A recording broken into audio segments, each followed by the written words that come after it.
Hello मेरे प्यारे प्यारे बच्चों, आज हम लोग चर्चा करने वाले हैं सरफेस एरिया एंड वॉल्यूम यानी कि पृष्ठीय क्षेत्रफल एवं आयतन के जितने भी फार्मूले हैं इनको हम रटने वाले नहीं हैं। इनको आज हम लोग समझने वाले हैं कि ये जो फार्मूले बने हुए हैं ये आखिर में बने कैसे हैं। तो आज जो है हम आपको चित्रों के माध्यम से समझाएंगे कि ये जितने भी फार्मूले हैं आपके किस प्रकार से निकलते हैं। जैसे यहाँ पे हमने बहुत सारी आकृतियों को लिया हुआ है, बनाया हुआ है, तो इन्हीं आकृतियों से आज हम लोग सीखने वाले हैं।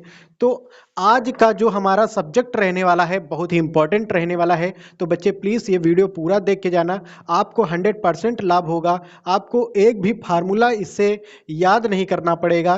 तो बच्चे सबसे पहले हम लोग अब बात कर लेते हैं वर्ग की, फिर आयत की, फिर घन की, फिर घनाभ की, फिर बेलन की, फिर शंकु की, फिर वृत्त की, फिर गोले की। हर एक फार्मूला आपको कायदे से रट जाएगा, आपको रटना ही नहीं पड़ेगा। आप जो है किसी को भी देख के ही सिर्फ बता देंगे कि इसका फार्मूला क्या होगा। तो हम लोग बच्चे बात करते हैं सबसे पहले वर्ग की। तो हम एक वर्ग का डायमेंशन ले लेते हैं। यहाँ पे अगर हम समझें कि वर्ग क्या होता है, तो बच्चे वर्ग क्या होता है वो हम लोग सबसे पहले हमको यही पता होना चाहिए कि वर्ग कहते किसे हैं। तो बच्चे वर्ग एक ऐसी आकृति है जिसकी चारों भुजाएं यानी कि चारों साइड्स आपस में कैसी हों, बराबर हों। ये जैसे एक आकृति है, इसकी चारों साइड्स बराबर हैं। ये भुजा इस भुजा के बराबर है, ये भुजा इस भुजा के बराबर है, चाहे आप इस भुजा को देखो इसके बराबर है, ये भुजा इसके बराबर है। यानी कि वर्ग में चारों भुजाएं आपस में बराबर होती हैं। और यहाँ पे अगर देखा जाए तो ये यहाँ पे 90 एंगल का कोण आपस में बना रहे हैं। यानी कि यहाँ पे भी 90 अंश का कोण बन रहा है, यहाँ पे भी 90 अंश का कोण बन रहा है, यहाँ पे भी 90 अंश का कोण बन रहा है, और यहाँ पे भी 90 अंश का कोण बन रहा है। तो बच्चे सबसे पहले अगर हम बात करें पहले फार्मूले की कि वृत्त का क्षेत्रफल क्या होगा, तो बच्चे समझेंगे वृत्त का क्षेत्रफल अगर हम इसकी साइड्स को ए नाम दें, इसकी साइड को ए नाम दें, तो क्या हो जाएगा। वर्ग का क्षेत्रफल निकालना है यानी कि इसके अंदर वाली एरिया बच्चे आपको निकालनी है। ये अंदर वाली एरिया निकालनी है।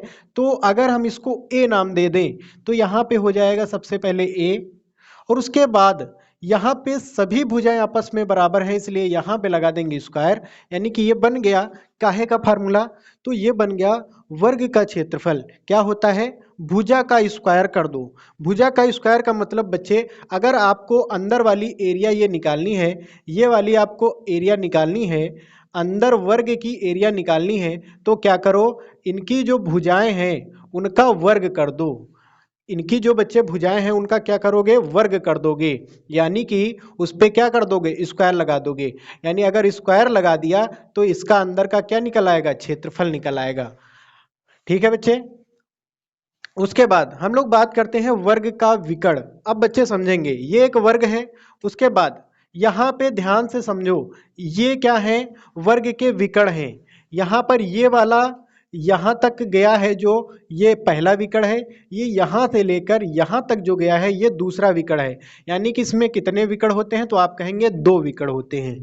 अगर हम जो है इसका आधा कर दें, अंडर रूट लगा दें, और इसकी जो साइड्स का नाम था वो साइड्स का नाम था ए, तो हमने इसको ए नाम दे दिया। यानी कि ये काहे का फार्मूला बन गया, तो ये बच्चे बन गया तुम्हारा वर्ग का विकर्ण क्या होता है, अंडर रूट 2a। कैसे बना, यहाँ पे विकर्ण कितने होते हैं, तो वर्ग में दो विकर्ण होते हैं। कितने बच्चे विकर्ण होते हैं, आप कहेंगे दो विकर्ण होते हैं। एक विकर्ण, दो विकर्ण। हमने क्या किया, अंडर रूट लगा दिया और उसका नाम दे दिया, तो ये बन गया वर्ग का विकर्ण। उसके बाद बच्चे बात करते हैं वर्ग का परिमाप। वर्ग का परिमाप, ये हमारा वर्ग है, वर्ग का परिमाप समझना ध्यान से। वर्ग का परिमाप का मतलब वर्ग की बाउंड्री, यानी कि स्क्वायर की बाउंड्री। एक ये बाउंड्री, दूसरी बाउंड्री, तीसरी बाउंड्री, चौथी बाउंड्री। यानी कि इसमें कितनी बाउंड्री है, तो आप कहेंगे चार बाउंड्री। और इन चार बाउंड्री का नाम हमने क्या रखा था, तो आप कहेंगे कि इन चारों बाउंड्री का आपने नाम रखा था ए। यानी कि यहाँ पे लगा दो ए, बस बन गया फार्मूला बच्चा काहे का, वर्ग का परिमाप। यानी क्या होता है, 4a। आया समझ में। इसी प्रकार बच्चे हम लोग बात करेंगे अब आयत का क्षेत्रफल क्या होता है। तो हम जो है बच्चे एक आयत की जो है डायमेंशन ले लेते हैं और उसके बाद समझते हैं आयत। ये हमारी एक आकृति है बच्चे आयत की। तो आयत में देखो ध्यान से, ये लंबाई है, ये लंबाई है और ये लंबाई है। ये क्या है, ये इसकी चौड़ाई है। ये क्या है बच्चे, चौड़ाई है। तो यहाँ पे अगर बात करें इस प्रकार से हम अगर इसको बनाएं तो ये हमारा एक आयत है। तो आयत का अगर क्षेत्रफल निकालना है, मतलब कि अगर ये अंदर वाली एरिया निकालनी है तो क्या करना पड़ेगा, ये लंबाई है और ये चौड़ाई है, तो लंबाई गुणा चौड़ाई करना पड़ेगा। आई बात समझ में। यानी कि आयत का क्षेत्रफल क्या हो जाएगा, लंबाई गुणा चौड़ाई हो जाएगा। अगर अंदर वाली एरिया आपको निकालना है कि ये अंदर वाली एरिया कितनी होगी, तो लंबाई में चौड़ाई का गुणा करना पड़ेगा। उसके बाद बच्चे हम समझते हैं आयत का परिमाप क्या होता है। आयत का परिमाप बच्चे, आयत का परिमाप का मतलब आयत की बाउंड्री, यानी कि रेक्टेंगल की बाउंड्री। अब इसमें ध्यान से देखो कितनी बाउंड्री दिख रही, 1 2 3 4, लेकिन यहाँ पे 2 लंबाई है जो कि आपस में बराबर है, 2 चौड़ाई है, यानी कि 2 लंबाई और 2 चौड़ाई, 2 लंबाई और 2 चौड़ाई, 2 लंबाई यानी कि 2 लंबाई है और 2 चौड़ाई है। आई बात समझ में, 2 लंबाई है और 2 चौड़ाई है। तो यहाँ पे अगर हम जो है यहाँ पे एक काम करें, 2 इसमें भी है 2 इसमें भी है, कॉमन कर लें तो क्या बचेगा, ये L प्लस B बचेगा। बच्चे ये बन गया आयत का परिमाप क्या होता है, 2 ब्रैकेट में L प्लस B। बच्चे हमें आशा है कि आपको ये चीज़ें समझ में आ रही हैं। अगर ये चीज़ें आपको बहुत अच्छे ढंग से समझ में आ रही हैं तो वीडियो को लाइक कर दो। फिर हम लोग समझते हैं घन क्या होता है। अब बच्चे हम लोग घन की एक शेप्स ले लेते हैं। ये हमारी घन की शेप है बच्चे। घन में होता क्या है समझना पहले। घन में जितने भी साइड्स होते हैं सभी साइड्स आपस में बराबर होते हैं। जितनी भी भुजाएं होती हैं, ये हमारी भुजाएं हैं, भुजाएं भी आपस में बराबर होती हैं। यानी कि घन एक ऐसी आकृति है जो बिल्कुल चौकोर होता है, बिल्कुल ही चौकोर। बिल्कुल जो लंबाई चौड़ाई ऊंचाई होंगी सभी आपस में कैसी होंगी, बराबर होंगी।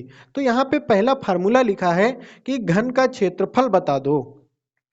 तो बच्चे इसमें समझना, इसमें जो साइड्स हैं यानी कि जो फलक हैं वो देखते हैं सबसे पहले कितनी फलक हैं और कितनी फलक का हमको क्षेत्रफल निकालना पड़ेगा, तभी तो आप बता पाओगे कि घन का क्षेत्रफल क्या होता है।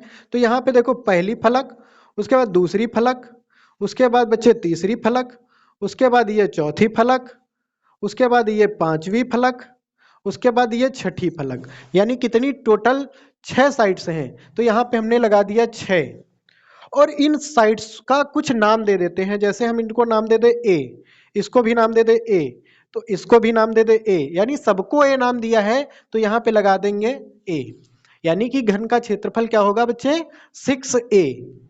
अगर हम आपसे अब कह दें कि घन का सिर्फ बाहरी क्षेत्रफल आप बता दो, तो बच्चे अगर हम इसको जो है इस प्रकार से रखें, तो आपसे अगर हम कहें कि इसका बाहरी क्षेत्रफल बताओ, तो आप सिर्फ देखो इसको कितना देख पाओगे, एक ये साइड देख पाओगे, एक ये साइड देख पाओगे सामने से, एक ये साइड देख पाओगे, अगर पीछे आ जाते हो तो ये पीछे वाली साइड देख पाओगे। यानी कि 4 साइड देख पाओगे, 1 2 3 पीछे वाली 4, यानी कि यहाँ पे लगा दिया 4। और इनका हमने नाम क्या रखा था बच्चे, तो यहाँ पे हमने इनका नाम बच्चे रखा था ए।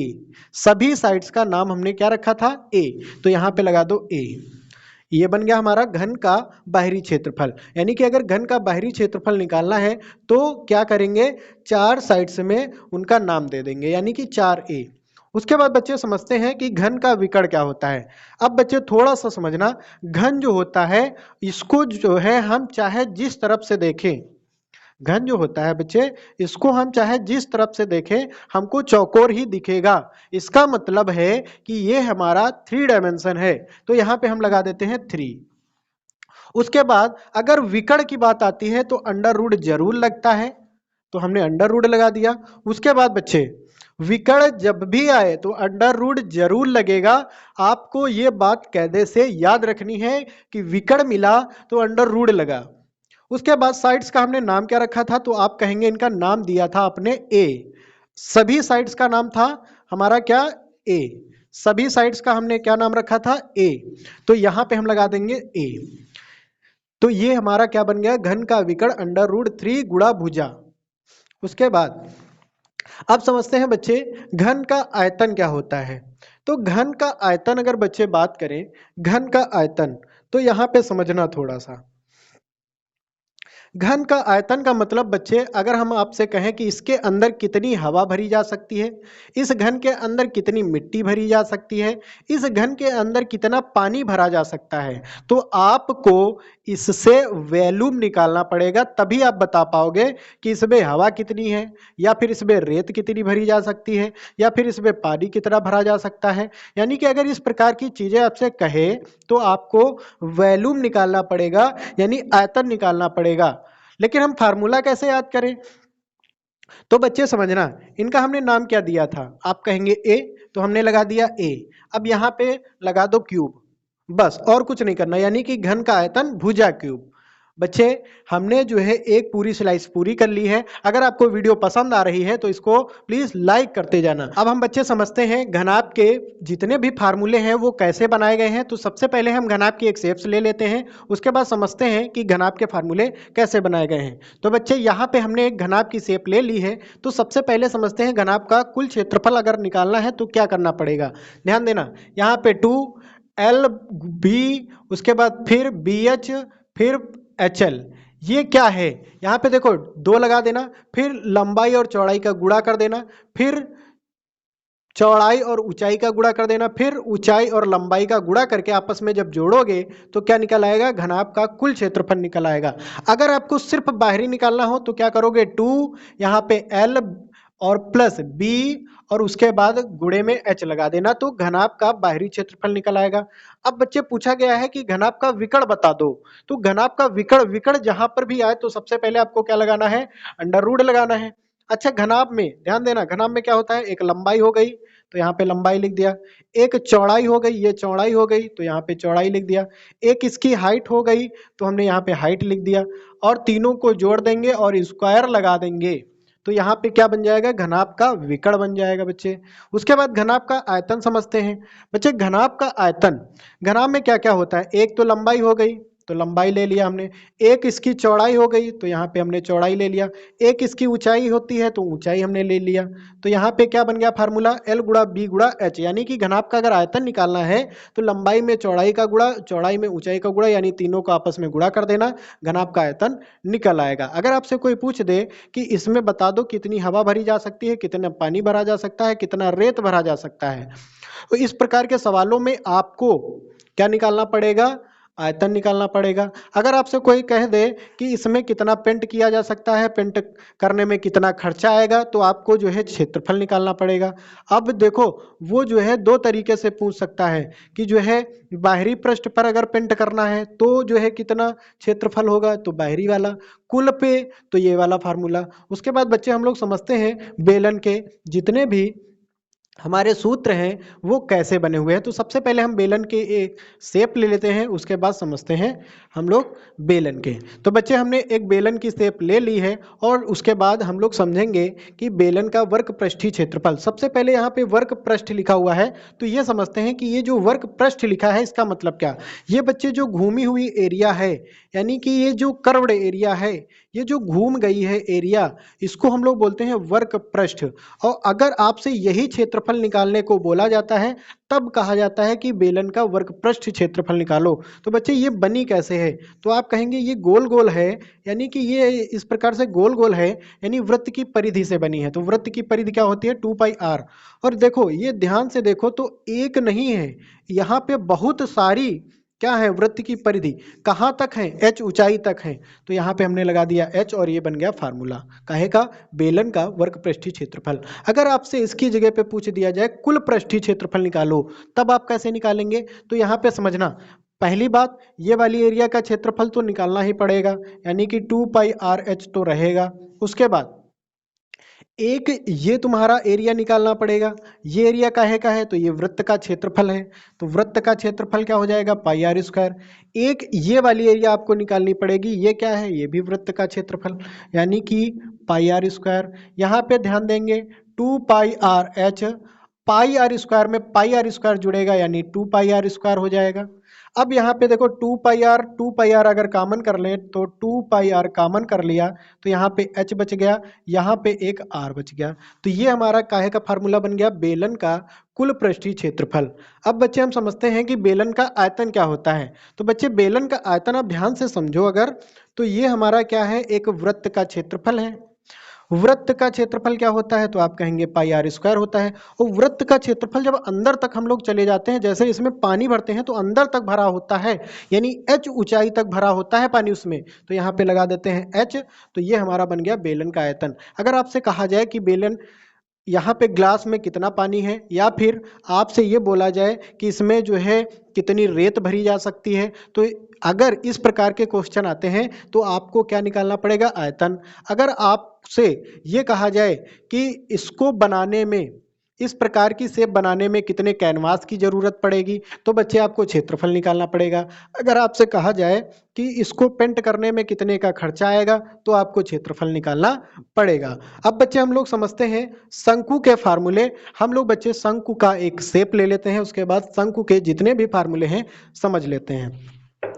तो बच्चे यहाँ पे हमने एक शंकु की शेप ले ली है। अब हम लोग समझते हैं कि शंकु का क्षेत्रफल क्या होता है। बच्चे समझना थोड़ा सा, यहाँ पे शंकु का क्षेत्रफल सबसे पहले एक चीज लगानी पड़ेगी पाई। उसके बाद यहाँ पे देखो ये क्या है, तो आपको ये दिख रहा होगा, ये वृत्त की परिधि है। अगर हम ये वृत्त की परिधि में यहाँ से लेकर यहाँ तक देखें तो एक डायमीटर है, डायमीटर हो गया। अगर हम डायमीटर को आधा करें तो ये हो गई इसकी आर, यानी कि यहाँ पे एक, इसमें पहली बात तो इसमें एक होती है आर। अगर हम इस प्रकार की शेप बनाएं, इस प्रकार की शेप बनाएं तो पहली बात इसमें होती है आर, और दूसरी बात ये होती है इसकी एल, यानी कि ये होती है इसकी तिरछी ऊंचाई। तो यहाँ पे हम लगा दिया पाई आर एल। तो ये बन गया बच्चे शंकु का क्षेत्रफल, क्या होता है, पाई आर एल। उसके बाद बच्चे समझते हैं कि अगर कुल क्षेत्रफल निकालना हो, शंकु का कुल क्षेत्रफल, तो पहली बात आपको ये तो रखना ही पड़ेगा, पाई आर एल तो रखना पड़ेगा। उसके अलावा क्या जुड़ जाएगा, ये जो आप क्षेत्रफल देख रहे हैं, काहे का क्षेत्रफल, वृत्त का क्षेत्रफल, क्योंकि ये वाली एरिया निकालनी पड़ेगी, ये जो गोल गोल एरिया अंदर वाली एरिया है ये वृत्त का क्षेत्रफल। तो ये क्या हो जाएगा, पाई आर स्क्वायर। तो यहाँ पे अगर हम पाई आर कॉमन कर लें तो यहाँ पे क्या बन जाएगा, पाई आर हमने कॉमन कर लिया तो यहाँ पे एल बन गया, और यहाँ पे क्या बचा, आर बच गया, यानी कि क्या बन गया, पाई आर ब्रैकेट में एल प्लस आर। अब बच्चे हम लोग समझते हैं शंकु का आयतन। बच्चे आपको पता होगा जो शंकु होता है वो तिकोना होता है। तो सबसे पहले हम इसमें लगा देते हैं 1/3, तिकोना का मतलब 1/3। उसके बाद ये नीचे इसके क्या होता है, तो आप कहेंगे इसके नीचे होता है, क्या होता है, आप कहेंगे क्षेत्रफल होता है। दूसरी बात इसमें क्या लगाना पड़ेगा, पाई लगाना पड़ेगा। अब समझना, यहाँ पे हमने क्या बताया, शंकु में क्या क्या चीज होती है, आर होती है, तो हमने आर लगा दिया। उसके बाद शंकु में क्या चीज होती है, अगर आपको आयतन निकालना है, अंदर तक जाना है, यानी हाइट तक जाना पड़ेगा आयतन में, तो यहाँ पे हाइट भी लग जाएगा, यानी 1/3 पाई आर स्क्वायर एच क्या बन जाएगा, शंकु का आयतन बन जाएगा। अब बच्चे समझते हैं शंकु की तिर्यक ऊंचाई, मतलब कि ये जो तिरछी ऊंचाई है, ऊंचाई अलग चीज है, ये ऊंचाई है, ये ऊंचाई है, लेकिन ये वाली तिरछी ऊंचाई है। तिरछी ऊंचाई निकालने के लिए एल बराबर फार्मूला होता है अंडर रूट के अंदर H square plus R square. बच्चे ये फार्मूला याद कर लेना, बहुत ही ज्यादा इंपॉर्टेंट है। अब हम लोग समझेंगे बच्चे वृत्त के जितने भी फार्मूले हैं कैसे बनाए गए हैं, उसके बाद समझेंगे वृत्त और गोला में अंतर क्या है, और गोले के जितने भी फार्मूले हैं कैसे बने हैं, बड़े ही ध्यान से समझेंगे। अगर आपको वीडियो पसंद आ रही है तो इसको लाइक कर दो। अब बच्चे हम समझते हैं वृत्त क्या होता है। तो हमने जो है एक शेप ले ली है जो कि एक वृत्त के टाइप की है।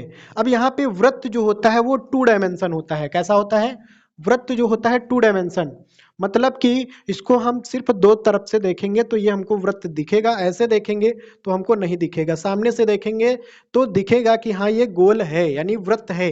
तो वृत्त का क्षेत्रफल अगर बात करें तो वृत्त का क्षेत्रफल हमने यहाँ पे भी बताया है, क्या होता है, पाई होता है, आर स्क्वायर होता है। उसके बाद अर्धवृत्त का क्षेत्रफल अगर आपसे कह दे तो जस्ट इसका आधा कर देना, वृत्त का क्षेत्रफल पाई आर स्क्वायर, अर्धवृत्त का क्षेत्रफल आधा करना है, आधा करने के लिए बटे में 2 लगाते हैं। आपको पता होगा अगर किसी भी चीज को आधा करना है तो बटे में 2 लगाते हैं। अब समझते हैं वृत्त की परिधि क्या होती है बच्चे। वृत्त की परिधि बच्चे, ये जो है ये क्या है, ये वृत्त की परिधि है, इसको हम लोग वृत्त की परिधि बोलते हैं। ये वृत्त की परिधि है। अगर वृत्त की परिधि आपसे कहा जाए तो वृत्त की परिधि याद कर लेना 2 पाई आर क्या होती है, 2 पाई आर क्या होती है बच्चे, 2 पाई आर।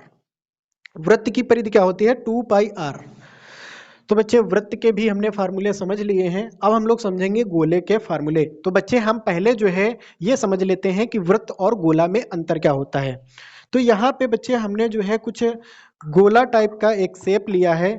ये हम अगर इस प्रकार का कोई गेंद देखें तो वो एक गोला होता है, मतलब ये 3 डायमेंशन होता है। इसको हम चाहे जिस तरफ से देखें ये हमको गोल ही दिखेगा, मतलब गोला जो होता है वो चारों तरफ से गोल होता है। लेकिन वृत्त को अगर हम देखें तो ये हमको 2 डायमेंशन दिखता है, मतलब दो तरफ से देखेंगे तो गोल दिखेगा, इधर से देखा तो गोल, इधर से देखा तो गोल। अगर हमने इस प्रकार से देखा तो ये हमको गोल नहीं दिखेगा। तो यही इसमें डिफरेंस होता है। एक और डिफरेंस होता है, जो हमारा ये वृत्त होता है, इसको जब आप जमीन पे रखते हो तो इसका जितना भी क्षेत्र, जितना भी एरिया होता है वो जमीन में चिपक जाता है। लेकिन जो गोला होता है इसका जो एरिया होता है वो जमीन में नहीं चिपकता है। ये इसमें कुछ डिफरेंस होते हैं। तो बच्चे अब हम लोग समझते हैं गोला का क्षेत्रफल। बच्चे आपको पता होगा कि जो गोला होता है वो चारों तरफ से घिरा होता है, तो यहाँ पे लगा दिया 4। अब चारों तरफ से काहे से घिरा है, तो आप कहेंगे वृत्त के क्षेत्रफल से गिरा है, तो यहाँ पे लगा देंगे पाई आर स्क्वायर। तो ये बन गया वृत्त काहे का क्षेत्रफल, गोले का क्षेत्रफल क्या होता है 4 पाई आर स्क्वायर। अब बच्चे अगर आपको अर्ध गोले का निकालना है, मतलब कि आधा गोला, आधा गोला आपको निकालना है बच्चे आधे गोले का, तो आप क्या करेंगे, आधा गोला का निकालना है, पूरे गोले का हो गया 4 पाई आर स्क्वायर, आधे गोले का हो जाएगा 2 पाई आर स्क्वायर। तो यहाँ पे हमने लिख दिया 2 पाई आर स्क्वायर। अब हम समझते हैं बच्चे अर्ध गोले का अगर कुल क्षेत्रफल निकालना हो, बच्चे कुल क्षेत्रफल देखो ये तो रहेगा 2 पाई आर स्क्वायर तो रहेगा, लेकिन ये जो क्षेत्रफल है यानी वृत्त का क्षेत्रफल इसमें ऐड हो जाएगा। वृत्त का क्षेत्रफल क्या होता है, तो आप कहेंगे पाई आर स्क्वायर होता है।